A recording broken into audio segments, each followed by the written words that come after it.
Hey, good evening, everybody. Welcome. Welcome to Limmud Tzedek, the study of justice. And the first thing I want to say is that next week, we are not having Limmud Tzedek. We're not going to be learning in this way, but it doesn't mean that you have the week off because next week, the third week of the month is Minyan Tzedek. And this class was really designed to supplement the work of Minyan Tzedek, which has been one of our kind of hallmark groups in our community, and it's our community activism group. And we really designed this class as a way of reflecting on the sorts of, like, why are we a justice-driven community altogether? What do we believe? To sort of work out some of the big questions behind that work, but it's Torah u'mitzvot. It's study and action, right? That's the formula in our tradition, and all of this study amounts to nothing if we don't bring it into action. So everybody who comes to this session is really encouraged to see the third Tuesday as a part of the class, as the action part of the class, and I hope that you will join us for Minyan Tzedek next week. Okay. Let's begin. Let's just start with a blessing to bring some holiness into our study tonight. Baruch atah Adonai Eloheinu melech haolam asher kidshanu b'mitzvotav v'tzivanu la'asok b'divrei Torah. Thank God for giving us this sacred study to occupy ourselves with. Okay. Now, if you've been following along so far, we've had 2 sessions so far, and if we're talking about justice in the Jewish tradition, we're heading toward a whole justice system. We're heading towards law, and that will emerge in its full form in the book of Exodus. And in fact, we just read it, right? The great revelation is a revelation of law on Mount Sinai. That's the thing that the nation of Israel will be tasked with when they achieve their freedom, is the building of a new society, and that society will be structured around law and structured around principles of justice. Okay, so we could just call this like a Jewish law class and head right there. But Rabbi Brous and I felt like it was very important to start right at the beginning and to start in the book of Genesis, because Genesis provides a lot of the steps that we need to get to Exodus. And that's true as a narrative, but it's also true philosophically. It's true that if we are going to think in Exodus about what it means to build a just society, then we can see a lot of the early work in asking the key questions of what it means simply to behave in a just manner with one another in the book of Genesis. So these early chapters that we've been exploring the last 2 weeks are really asking some of the most fundamental questions that we will need to have answers to, or at least have thought through, before we head to the question of a just society, which is where we're going. And the questions we've asked in these first 2 weeks are really fundamental. What is the nature of good and evil? How do we know what those values are and how to assign them? We spent the first class talking about that, and we had a very good anchor for it, right? We have a tree of the knowledge of good and evil. And then last class, Rabbi Brous led us into a kind of a confrontation with human nature. Our first encounter with the answer to the question, what is the human being? What is the essential nature of the human being? And the answer that we got last time is that, and the first answer is a great answer, which is that some of what the human being is divine. There's something godly about us. We are imprinted with, and this is the key phrase, a tselem Elohim, the image of God, or the trace of God, or the likeness of God, right? Many sort of a dizzying phrase that we have the image of God. What does that even mean when we don't think of God as having an image? But we talked about that last week. So the work we've done so far is to think about, okay, what would it mean to know what good is and to know what evil is? And then how does the human being fit into that? How do we think of doing good or doing evil to a human being? And one of the things we think about is that the human being is imbued with divinity, and so calls forth the kind of reverence that we might give to a divine being. Right? Okay, so that's one answer. This week we're going to get another answer to the question of human nature, the fundamental, essential human nature. And this one is not such a good answer. Okay, and we're going to get into the Torah, but I want to introduce it cinematically, because the story we're going to look at tonight, you already heard Louis Armstrong singing about it, the story of Cain and Abel. I feel like it has a very apt cinematic parallel. Have any of you seen 2001: Space Odyssey? Yeah, I've seen this. Okay, so Space Odyssey takes place in space, right? It's mostly on a spaceship, but it has this like kind of strange and seemingly disconnected at first opening scene. And I want to just play just like one minute from it right here. Okay, so this is like the origins of humanity according to Stanley Kubrick. Soon we'll see them according to Moses. But Andrea, could you cue the video?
All right. So there you have it. That is one take on how we got started, how we came to be, and the message there soon moves into the great kind of space drama. But the message is pretty clear, which is that we have, in our earliest origins, we have some proclivity toward violence, that our first tool, right? The first time we figure out how to do it, the first sort of move in some sense towards civilization is, right? Like you can see our ancestor there thinking like, oh, I can use this, I'll use it to hurt something, right? So, so that is Stanley Kubrick's version, and the Torah, I would say, does its own version of essentially the same thing, okay? Because it doesn't take long, does it, for the Torah to get to its first murder, right? It's 4 chapters in. It's basically the second story in the Torah. There's Adam and Eve, and they do their thing, and they mess up in their way, but not like Cain does. So let's take a look at the Cain and Abel version of the origins of humanity, and we're going to be asking the question like, what does this say? What is the Torah trying to say about who we are? Okay, so let's take a look here. I'm going to share with you a link so that you have the material yourself, but then I'll screen share. Okay, so coming into the chat, is a link for the material tonight. And here we go. We're going to look mostly tonight at the story of Cain and Abel, but we're going to try and track the phenomenon of human violence through the first few stories of Genesis. So let's take a look at how this all begins in Moses's version. Okay, here we go. So Adam and Eve have two sons, Cain and Abel, and here's how it gets started. So Adam knew his wife, euphemistically, Eve, and she conceived and bore Cain, saying, "I have gained a man with the help of the Eternal." She then bore his brother Abel. Abel became a keeper of sheep, and Cain became a tiller of the soil, Oved Adamah, a worker of the land. In the course of time, Cain brought an offering to the Eternal from the fruit of the soil. And Abel, for his part, brought the choicest of firstlings for his flock, The Eternal paid heed to Abel and his offering, but paid no heed, that should say heed, no heed to Cain and his offering. Cain was very angry and his face fell. Okay? Cain was very angry and his face fell. And then God says to Cain, "Why are you so angry? And why is your face fallen? Surely, if you do good, you will be lifted up.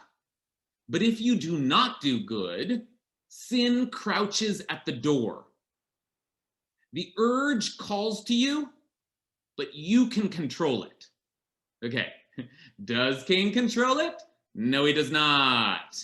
Cain said to his brother Abel in the next line, and then we have a kind of ellipses. This is one of the strange features of this story. We don't know what Cain said. Cain said something to his brother Abel, and then when they were in the field, Cain set upon his brother, Vayakam Cain el Hevel Achiv v'yargehu, and killed him. Okay? So there it is. The first murder in the Torah. Very quick. And it's between brothers, no less. So I want to start by asking the question, why does Cain resort to violence? And I'm asking it in a deep way, not just what's going on with Cain, what is Cain upset about? We could talk about that too. But Cain, one of the first human beings, responds to his own situation, a frustrating situation, a difficult situation, with anger and then with killing. He kills. So why? What are we supposed to learn about human beings from this story? Is it like natural to kill? Is it natural to get angry and to express that anger in violence? That's our first question here. Is this story teaching us something about the natural tendency we have towards violence? Okay, so I want to turn it now to the group, invite people in to comment. And if you want to ask a question, as Alex has just done, you can go to reactions and press your raise hand. And I won't be able to get to everybody, but I'll call on people as much as I can. Alex, please start us off. What do you think is going on in this story with respect to the question of human beings and their tendency towards violence? I think the Cain, he was thinking that it was not justice, and then there was no justice because he was thinking that, I guess, because he's not paid, yes, and he thinks, and his face falls, and he started to think about that. Hey, this is not just, and he obviously he became angry. Okay, good. In order, that's a really good answer. What Alex is giving us, which is that we can't just like pluck this killing out of context. Cain is responding to something, a sense of, as Alex describes it, injustice. I'm the one that brought the offering, and yes, Cain is jealous, and yes, Cain is is frustrated and sad and all those things. But Alex uses a very important word. Cain is outraged that God has done an injustice. And we have to think about God's role in all of this, that God has not behaved fairly with him. And so I'm now extending this thought. Maybe Cain is saying, well, when injustice has been done to me, I have a right to retaliate. Okay? All right, let's take a couple more answers. Yael?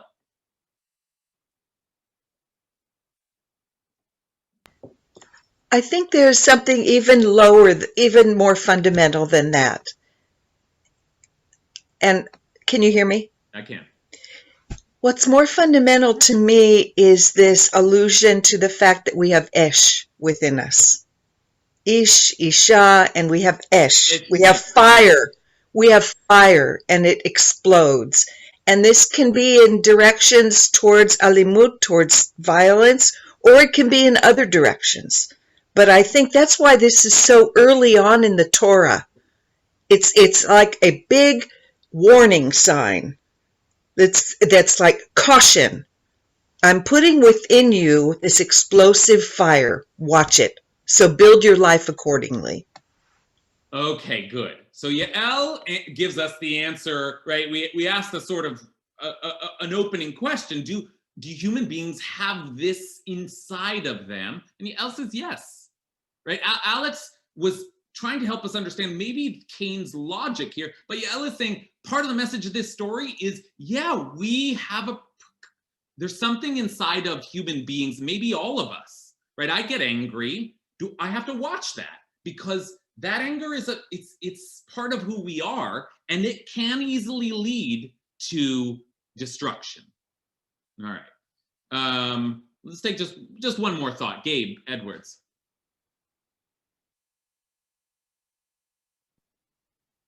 Hi, thank you. I guess my reaction to this is that we've had the first two siblings. We've given them kind of different roles that are not indistinguishable and equivalent. We've treated them both differently with the outcome of, the return they get for their effort. And as far as there's no one has invented kind of any recourse that would stand in as an alternate for just offing the person that you feel like is in the way of what you think is you deserve. It kind of reminds me of the parable of the prodigal son, but like more violent. Like in the prodigal son, there's like a mediation, but here there really isn't. It's just okay, great. Yeah, I mean, I think that is very that sort of pan out and just sort of thinking about what's the state of the world right now that Gabe is doing is very helpful, because part of what Gabe is saying is, I mean, maybe we're learning something about human beings. We're also learning something about what happens when there are no rules. I mean, this is just a family in the world that there's no, we got some notion of good and evil, but there aren't rules. Like nobody's ever said don't kill. How do we even know that that's one of the wrong things? And that is one of the questions that we have to be asking here. How does Cain know, or should Cain know?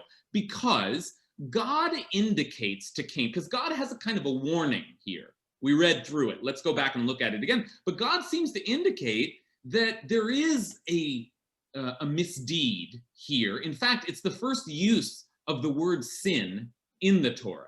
So let's just like read this piece again, because God seems to have a take on this, although the take comes before the action. So let's just take a look one more time at what God says here. God says, the Eternal says to Cain, why are you so angry? Lama charalach? V'lama naflu fanecha? Why are you reacting this way? Okay, and then here's the phrase, and it's sort of poetic, so it's like a little hard to read exactly what God is saying. Always hard to know what God is saying, but surely if you do good, halo im tetiv, same root there as the good and evil of the tree. If you do good, se'et, you'll be lifted up. But if you do not do good, sin crouches at the door. Lepetach chatat rovetz. The urge calls to you, va'alecha chukato, but you can control it. Va'tatim shalbo. Okay, this, some of you know Steinbeck wrote like a whole novel basically on this verse, a whole novel that was a midrash on this verse. But what is God, let's ask, what is God saying here? Like there's the sin crouches and it calls to you. It's like an urge, but you can control it. So what's God's take there? What is this sin thing that God is talking about? Okay, Anthony Ellman. Sorry, Rabbi Ellman, could you unmute yourself? Yeah. Here, I'm going to ask to unmute you. Does that work? Yeah, there you are. So it seems to me that it's not so much about sin that he's talking of, the act, the doing, in this case, the killing, but the relationship between the urge and the inner control. That seems to be the subject of what God is saying there, that we have urges, maybe all humanity, but we can control them. Good. Right. That, right. Anthony is taking us into, I think, one of the critical points of consideration here, which we come to call the yetzer, the urge. Here it's called chukah. We'll soon see the actual word yetzer. This is a big word in Jewish theology and ethics. And it is this idea, right, as Anthony just said, that we have urges in us. Maybe we have evil urges in us, and we also have good urges in us. And part of what it means to be a human being is to control, to master the chaos of our desires and our emotional life and what bubbles over, and to, I don't know, I mean, maybe I'm giving too much language to it. Like, I'm curious how you would think this through, but there's some capacity in us that allows us to control, to manage these forces within us, which are kind of out of control. Rabbi Brous, what's your take on this story that so far, and on God's warning here? I'm so struck by God's culpability in this story. The setup just seems so unfair to Cain. I mean, clearly Cain had an idea, and from the goodness of his heart wanted to offer a gift. The gift was not received with love. And God, who's too insensitive to notice what that adoration of Abel would do to Cain, is then so sensitive to acknowledge Cain's distress. And it's a struggle to understand what God is actually hoping for here. Great. So Rabbi Brous is reading this story sympathetically, and the story kind of, it begs us to read Cain a little sympathy. Here we have the killer, a murderer, and yet it does seem like a setup, doesn't it? It seems like, but God, you're God. Didn't you think of how this would affect people? And there will be violence that we will see later in the book of Genesis, and it'll be very easy for us to say, well, look, it was their parents' fault because they favored this kid, or they were mean to this kid or this kid, right? But God is the parent here. And in other words, part of what we're wondering, I think, is whether Cain can really be held accountable. Cain doesn't know any better, and God has set him up. Rabbi Brous feels some sympathy for Cain, and I do too. I think a lot of us do. Like, is Cain really an evil figure here, or is he just a guy who doesn't know any better, and he's been put in a situation he couldn't have thought his way through? Okay, let's hear from some more folks. Ellen Cleary. Rabbi Brous expressed what I am feeling much better, more eloquently than I did. She'll do that. Yeah, it's annoying. It happens to me all the time. His story always sets me on edge. I feel like is this a way to set up sibling rivalry or what? Neither of them had an example before of what to do. Both reacted out of the goodness of their hearts. And here one brother shows up the other, but instead of God being encouraging and saying, oh, it's wonderful that you brought me that. I really love both of these offerings, but it's amazing that you brought me the best out of your field, which the next time is going to set him up to do exactly that. I really struggle with why this story is in our Bible. All right. That's a big challenge. So does anyone see any merit? I mean, I share the discomfort that we're hearing so far, but I mean, is there a message here that is God saying something important? Is there does anyone have a different read on this? Let's see. I saw Matt and Kate out there. Are you still there, Matt and Kate? I don't see them now, so I'm going to turn to Robert and Bob. Yes, hello? First, Matt and Kate, and then Robert and Bob. Yeah, I'm not sure I'm answering that. There are two things that striking me here. Is it seems to me God is arbitrary, and then Cain is arbitrary. Abel didn't do anything. God did something, and Cain is killing Abel. And the other thing that strikes me here is if you don't do good, sin crouches. That means those are two separate things. You're doing good or you're not doing good, and sin is some other thing, some external in their view.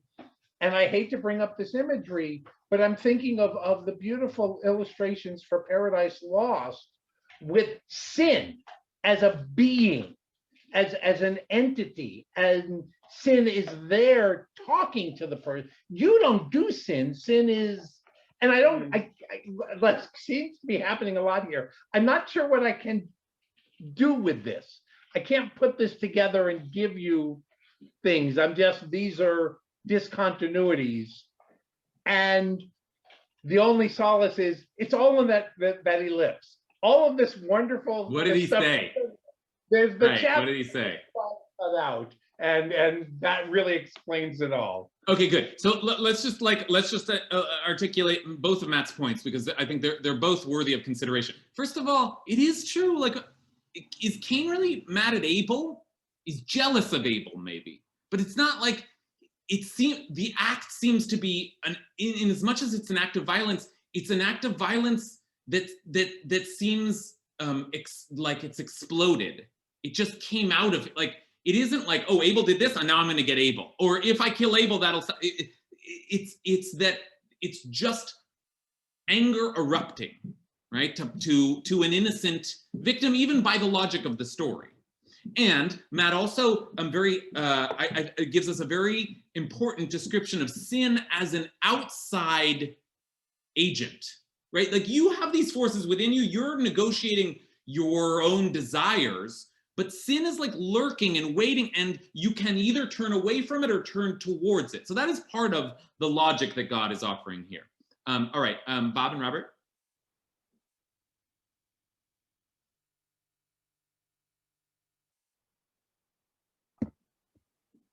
Yeah, can you hear me? Yeah. Yeah.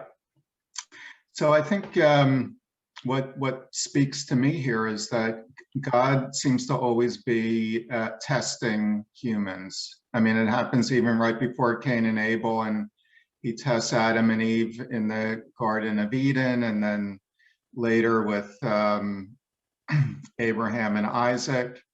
And I think that this phrase of sin crouching by the door, which actually I don't remember that being in the Torah, but it's a great phrase, and it's almost like God knows that humans are imperfect, and unless he tests them to make them challenge themselves, they're not going to learn how to control these urges of temptation and evil and wrongdoing. Great. Yeah, I think that that's right. The way the story flows, remember, we had to go back to get God's warning. The way the story flows, it's like God's, oh, you're upset. Let me give you a little lesson. Come here, my child, and we'll just talk through it. And don't worry, you can control it, right? God sort of tries to deal with it like, hey, this is, let's just think through it. And then the next line is something about whatever God said didn't land. It wasn't enough because the next line is the killing, right? So here we are. We're, as intelligent readers of this text, we're sort of looking at it and not exactly sure how we feel about Cain, about how to render judgment on Cain. How do we hold Cain accountable for a sin that he didn't fully understand? Okay, and accountability is one of the questions that comes up here. What now that someone has committed a sin will happen to them?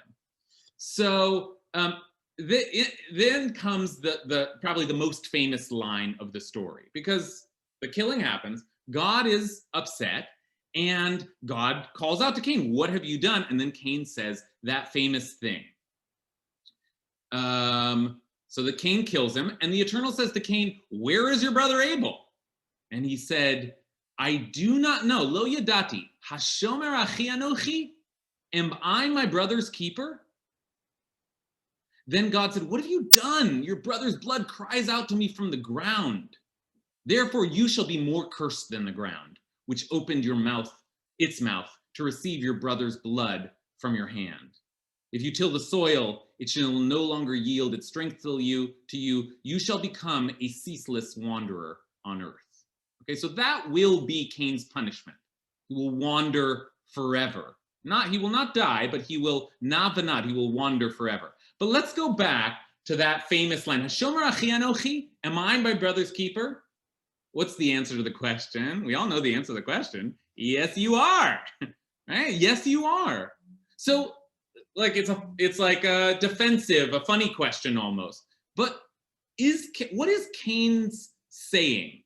I mean, is Cain making a claim here? When we're thinking about the approach to human violence, if Cain is saying, I'm not responsible for Abel, I'm not Abel's caretaker, what is Cain saying? Is Cain making a claim about how culpable or not culpable he is? What's going on in this moment? Let's see, Esra.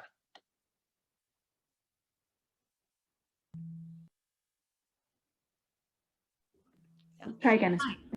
All right, I think I figured it out. I don't think I have an answer to that question per se. Give me what you got. But I do have this thought, which is, first of all, I want to say I appreciate being in a community where at the leadership, it's like okay to be in critical dialogue with the divine. I think that's very cool. I was talking to another new member recently about not all Jewish communities have that. So that's kind of cool. So again, variation on a theme of what Rabbi Brous was saying, which is not only is there this lack of, there's this cryptic communication from God. It's not really clear that killing is good or bad. I mean, what if doing the good thing was, oh yeah, just eliminate competition. That's a better way to live. That's how we roll. I don't know that if there's anything in the text before that to make it clear to Cain, who may be simple enough to not understand that. Maybe that's a generous read on his part. But the thing that I found struck me was God models enough of a sensitivity to notice that Cain's face has fallen, which I think is so cool, like noticing, even without words, the impact of whatever that is, rejection, but then not being sensitive enough to validate that, oh yeah, that would make sense, like feeling like less than. So there's I don't know, I just keep thinking of, you were hinting at this, like the model of the parent who's not really doing such a great job parenting, like, what's the matter? Why are you upset? Like sensitive enough to notice being upset, but without validating it. And so I think there's something where God is not really modeling compassionate behavior. So who is Cain to learn from exactly in this? Like, what is this world we're living in where if the divine, the most divine, we're not seeing that attribute of compassion, the chesed, we're not seeing clear communication. So I hear in the question, am I my brother's keeper? Like, did you expect different from me? Did you model anything to me that indicated I should be my brother's keeper?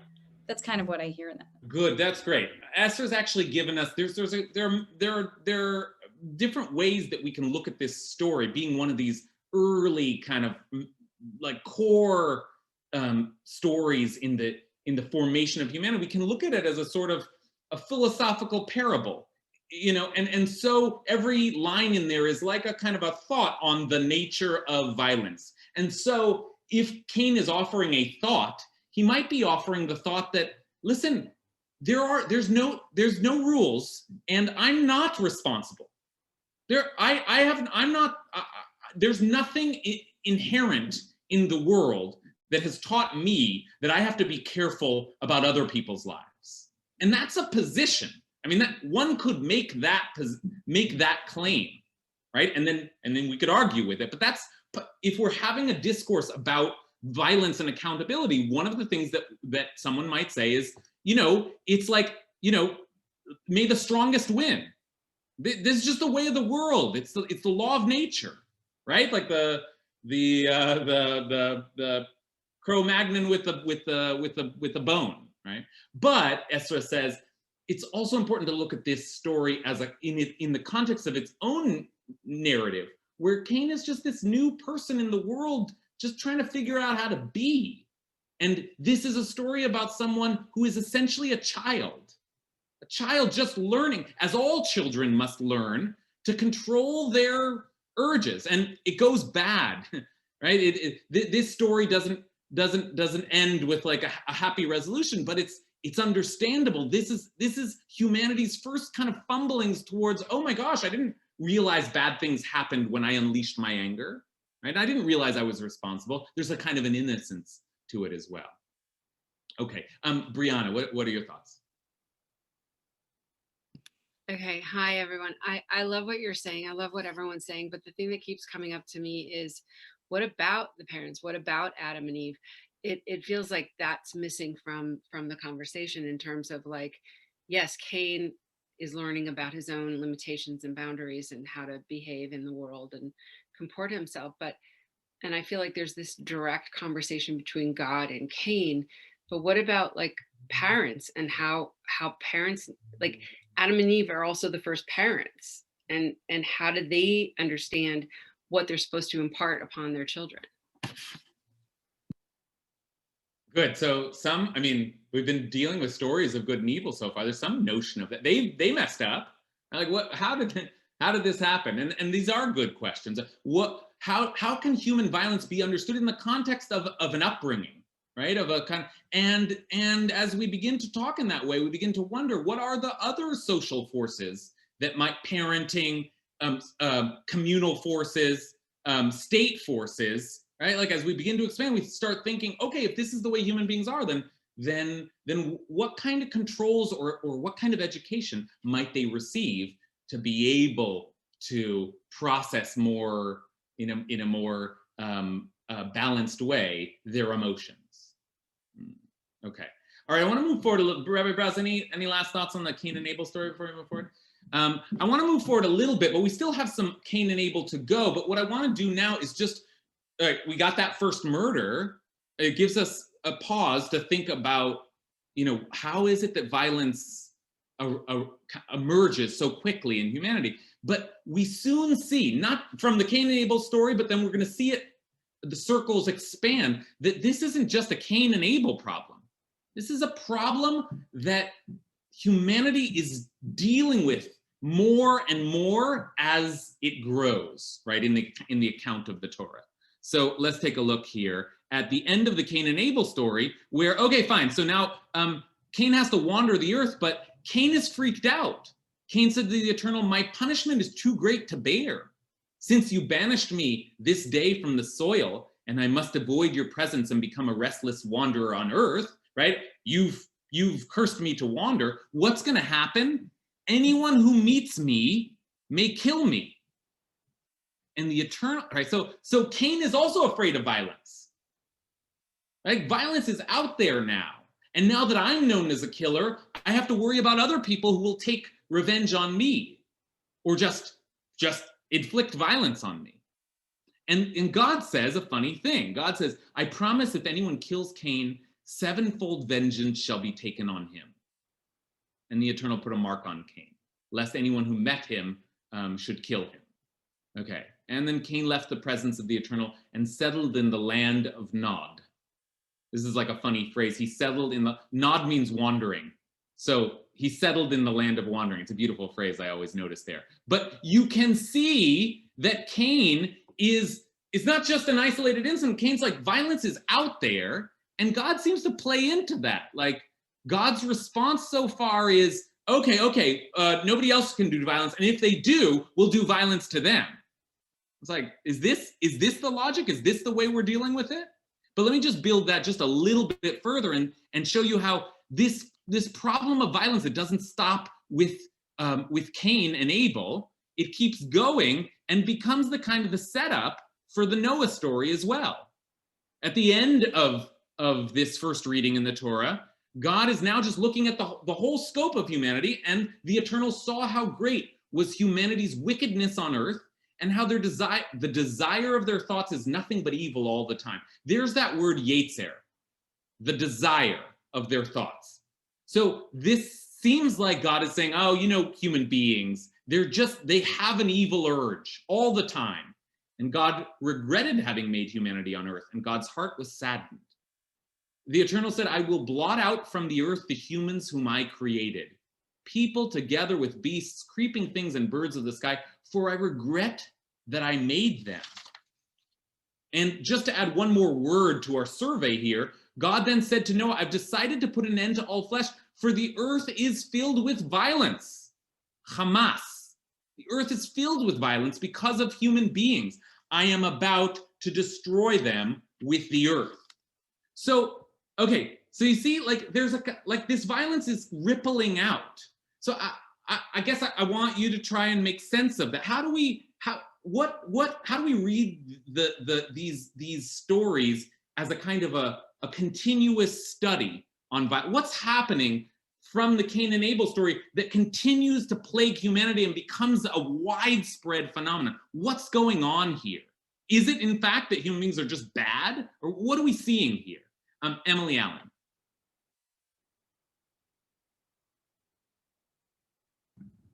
I think that through the whole Torah, God flips back and forth between, okay, there's hope for these people. I'm going to continue to help them figure out how to build a society that is just, and giving up and saying, oh, forget it. They're just evil. Nothing will help. And it starts right here, right at the beginning. And, and as a person who may not believe in a God, you can still see that this is the fundamental thing, right? We're born, we do have evil urges, and we keep trying to build a just society, and we'll never be done because it will be a constant effort to build it, because we're not like trees that grow fruit. We're these complex entities that are always inclined the wrong way, and only through strong, constantly argued societies can we have any kind of justice. Okay, it's a gloomy picture, but it's reality. I mean, it's. Does anybody want to challenge this notion? The notion that there's something naturally prone to violence in us? I mean, is God wrong here? God seems to be identifying our evil urge. And by the way, as we talk about the imperfect God here, note that God doesn't really have a solution. God's solution so far is I don't know, kill them all and start over, which is an act of violence, right? So where are we learning this? Right? So we're in a bit of a mess here. Tara Bachman. Hi. It seems that we're told we're created in God's image, and we're these urges are so similar to God's. As soon as anyone feels ashamed or sad or regret, then they're just lashing out and reacting with violence, or they feel like they're doomed and there's no other choice. Like, how can they go on? And God's doing the exact same thing. So it's like maybe we're taking after God with this inclination. Yeah. Yeah. Everybody's learning here. Humanity is trying to figure out, what do we do with this? And God is trying to figure out, what do I do with this? And there's some force here that's like bursting forth that we can't seem to control. It's getting out of control. And yet, remember where we've been. We've been thinking about good and evil. We've been talking about the inherent sanctity and dignity of a person. What happened to all that stuff? Everything's just spiraling out of control. All right, let's take a couple more comments before we look at our last text. RBZ, Rabbi Zaki. Unmute. So I had a couple things. I agreed with the last speaker about the last person that talked about God with the angry God. But I also think that during this time we were children without knowing how to express ourselves. We haven't gotten to a more mature self yet. Just like God is learning to be a parent, and when you're not knowing how to do it, there's a lot of struggles, and we lash out. We're an animal still. God is in all of us, but we're, even as children, we're wild animals. Like my dog, I call him, he's a teenager, and I call him a wild beast sometimes, and it brings out anger in me that I don't want to have. Right. So a Vilda Chaya, right? A Vilda Chaya. So the way that Rabbi Zaki is narrating this, it sounds like, oh, this is one way to think about this is a story of human progress. Yeah, of course it was a mess in the early stories of humanity, because what we are doing is progressing through history, and we are learning. That is the story of the Torah and of all of human history, is trying to figure out how do we bring about a peaceful world. It doesn't happen automatically. We have to figure out, how do we address violence? How do we, my mother is on this call, and one of my mother's favorite books is Steven Pinker's Our Better Angels. I was talking about it with her today as I was preparing this class, Our Better Angels, where he essentially makes the case that over time, violence decreases. We are actually, as much violence as we see in the world, nowadays it's much better time to be alive when it comes to simply exiting your house and not having to fear for being, somebody just like coming along and clubbing you in the head. I'm not sure that's true, but that's the argument Pinker makes. And that's one way to see this is, well, of course the Torah is dealing with the violent origins of humanity, because that's the whole concern, is how will we figure this out? How will we deal with this? All right, let me take one more comment and then I'll head to the last text. Sally Weaver.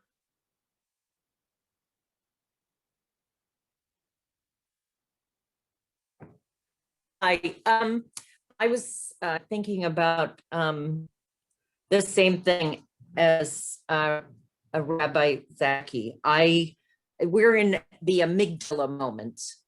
We're developmentally just like unable to switch on the piece of the brain that looks at consequences. And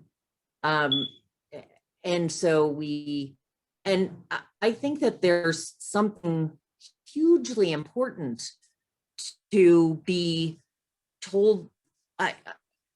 The response to Cain's huge disappointment at being rejected by the person, if one puts God into personhood, that he admires and loves the most.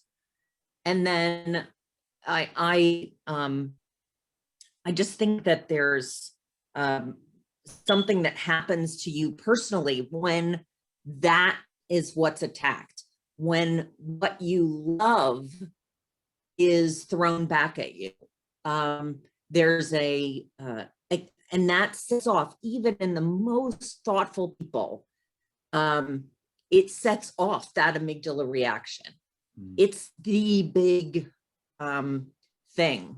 And it's do think that this is about progress, that the story is, it's a story that's told. It feels, instead of like something that actually happened, it does have this feeling of, I'm going to tell you a parable. And here, because the warning comes before the sin, right? So it just feels like a story rather than a happening. Okay.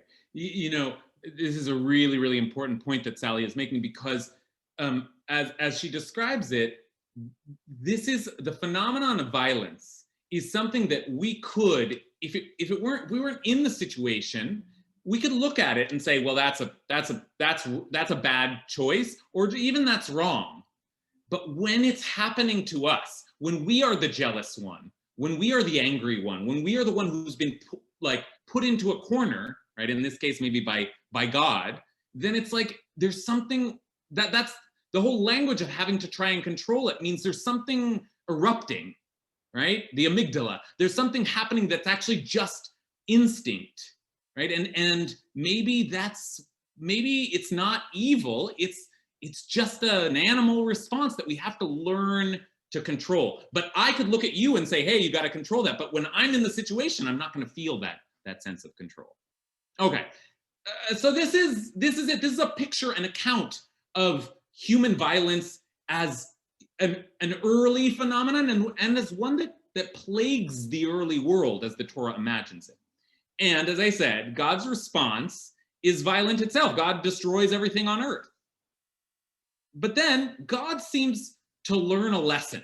And I want to show you a moment where God seems to say, okay, no, that was a mistake, and has a new idea. And let's see if we can make some sense of what this sort of transition is, because this might be some kind of commentary on the violence of the past and maybe God's own culpability in that. So let's take a look at after the flood.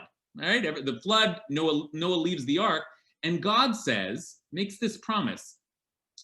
Noah makes a sacrifice, and the Eternal smelled the pleasing odor, and the Eternal said to God's heart, I'm not sure what the Eternal said to the heart, never again will I doom the earth because of humanity. Since the devisings of a person's mind, ki yetzer lev ha'adam ra min ha'arav, the devisings of a person's mind are evil from their youth, nor will I ever again destroy every living being as I have done. Now that's a funny thing for God to say. It sounds very similar to what God said up here. We have this Yetzer, and we're wicked all the time. But now God is saying in a slightly different way, no, I see that they have these desires, and they come from a very young age. And because of that, I realize I should never do this again. And I should never, anyone have a take on what is God saying here? Rouse, do you have any thoughts on this? What's God realized all of a sudden? It feels to me like the whole thread of the narrative is a kind of repudiation of a punitive justice system, that instead it's God's own awakening to the need for a restorative justice over punitive justice. If you punish violence, it will beget more violence. And instead, what would it mean to say, okay, I will take this off the table. I will not destroy humanity again. So that means now I have to learn how to help human beings heal when they cause harm. It sort of shifts all of the thinking. Okay, that's a really beautiful, really important read. That what God is understanding, what we've seen so far from the very start, is that if we respond to violence with violence, it just keeps going. It never ends. Part of what God is seeing is that Cain was worried about being struck with further violence. God's solution to that was, well, then we'll kill them, right? And that God is realizing, the Torah is realizing, we humanity are realizing, we're not just going to be able to violence away. We need something else. We need some other mechanism. So what's the mechanism? Well, the mechanism eventually will be law. But we don't have to wait for Exodus to get to law, because take a look. God gives famously Noah and his family the first laws, the very first laws. And indeed, God must be thinking about Cain and Abel when God gives the first prohibition on murder. And take a look at the language that God uses to prohibit murder here. Okay, this is our last text of the evening. God says, he blessed Noah and his sons and said to them, be fertile and increase and fill the earth, and goes on, for the fear and dread of you shall be upon all the beasts of the earth and upon all the birds of the sky, etc., all these things. Let's start here on verse 5. But for your own lifeblood, I will require a reckoning.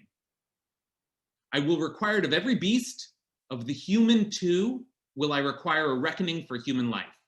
Of every human being for that of their fellow human being. Okay, a reckoning. Whoever sheds a person's blood, that person's blood shall be shed. Now, I gotta say, that sounds like more of the same, right? A kind of, what's the word? Retaliatory justice. But look at this line here. For in God's image did God make humanity. There's that phrase. There's that phrase we spent all our time studying last week. B'Tselem Elohim. So this is the question I just want to end with. What is that phrase doing here again?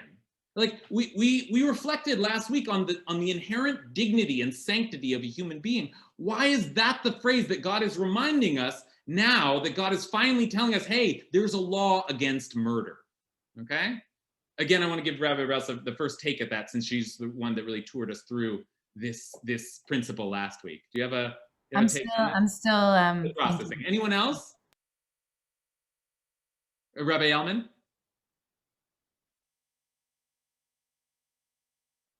No? Okay. Oh, I see one more hand. Amy Schweiger? Get to a point where God is... Okay. Rabbi Elman, you in? Can you hear me now? You're getting to a point where God is starting to own God's own nature, if you will. The Cain story is a test. God has said, I have given you a little bit of an operating system here, including a moral compass. Turns out that moral compass is missing a few parts. Like, I have jobs that only I get to do. I get to give life, I get to take life. If you do one of those jobs, you stepped over the line. Cain, it says, oh, did I step over the line because I killed my brother? Nice to know now. Sorry. We move forward to people 2.2 or 2.3, and God's response is, we'll just do a reset. And God resets a couple of times. So we get to Noah, and then he says, oh, I got a couple good ones at least. So I'm going to give you a few more ideas and a few more rules. And when you start from that point, you'll be people 2.7 or thereabouts, and we'll build on that foundation.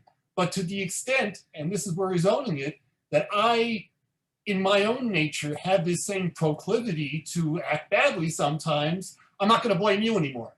I'm going to try and think of some other way to handle this. Okay, great. I'm going to simplify that very elegant narration of the process here, which is to say that if we were, before the flood, in a world of fight force with more force, if that was the approach, right? Like try to keep violence down by force, and that's not working. This is a new approach, and the approach is that maybe law will be the thing. Maybe not just law, but maybe the very principles that we have been trading in so far, the principles of good and evil, the principles of the inherent dignity of human being. Maybe those things, laws and principles of justice, are going to be effective in stopping what brute force could not stop. And even God has to learn that lesson. Even God has to see, oh, so I can't just wipe out humanity. I can't just smite those who do wrong. I have to figure out some way of communicating to people that there are principles here. They have to be taught that human beings have the dignity, just as we were taught last week, just as we studied this last week. In a sense, so too, Noah and his family and all of the descendants of humanity have to do what we did and think about, oh, we're made in the image of God. That has a meaning. That has a consequence. There are implications there. And one of the implications is that the human being is inviolable, has an inherent sanctity that I cannot do violence to. We have to do some of that learning. Okay. I think we're over time. Any last thoughts, Rabbi Brous? No? No? Good. Okay. So with that, we'll end there tonight. And just noticing that the study that we've already done is informing our understanding of how this whole civilization is evolving, and how law begins to emerge, and how law begins to emerge as a kind of vehicle for the very principles which are foundational to our concepts of justice and human dignity. Next week, Minyan Tzedek. Okay, same time. Join us for our organizing meeting next week. Good learning with you all. Thanks so much for being here.